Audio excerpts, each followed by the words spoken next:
bago tayo mag-umpisa mga chong, pakilike muna na tong video dahil malaking tulong na yan sa ating munting channel. Ito nga ang star point guard ng San Miguel Birmen na si Terence Romeo ay masasabi natin injury prone dahil na injured na naman ito ngayong import laden conference sa laban kontra Meralco Bolts noong linggo. Ayon pa sa report ng ang high scoring na si Terence Romeo ay na-injured ulit ang kanyang tuhod na may natitirang 22 seconds bago ang halftime break kung saan sinubstitute agad ito ni Chris Ross. Pero ayon naman kay Terence Romeo, yung dati pa ring bone bruise ang nagpapahirap sa kanya kaya kailangan niyang magpahinga para hindi na lumala. Well, sa pambalita punta naman tayo sa defensive specialist na Meralco Bolts na si Cliff Hodge na nasikuan si Kitty Menes habang lumilayap ito sa basket kaya marami na naman ang nagkukomento na isang dirty player ang nasabing big man. Pero ayon naman kay Cliff Hodge, hindi niya sinasadya ang nangyari dahil ang focus niya ay makapuntos lamang at makatulong sa kupunan at hindi niya inaasahan na masisikuan niya si Menes. Dagdag pa ni Hodge kung kailangan niyang mag-apologize ulit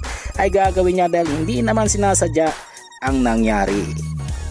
Nguli sa ating balita mga chong patungkol naman kay Kitty Menes na nakapaglaro na kontra Meralco Bolts noong linggo pero naging maikli ang performance na ito dahil sa natamo netong injury. Well, ayon pa sa report na sikuha ni Cliff Hodge si Menes sa mukha sa third quarter ng laban at dahan-dahan naman itong tumayo matapos ang kolisyon at dinala agad sa bench. Pero para naman kay Coach George Calent, masaya ito sa naging performance ng rookie at inamin neto na hindi nakapaglaro si Menes kontra NLEX dahil ilang araw pa lang ito nakapag-practice bago ang game kontra NLEX Road Warriors. Well mga chong, nandito na lang ang ating balitang PBA at syempre huwag kalimutan mag-subscribe at i-like ang video bilang pag-suporta. So this is Channel B. Once again, I'm out.